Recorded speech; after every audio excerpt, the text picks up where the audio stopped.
Pinupuri ka namin, O Diyos, Ama, Anak, at Espiritu Santo.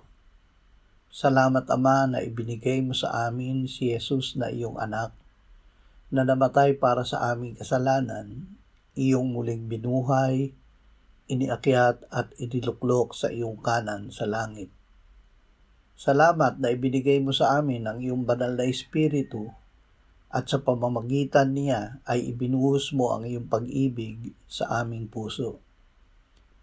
Ama, tulungan mo kami na manatiling tapat at totoo sa iyong harapan.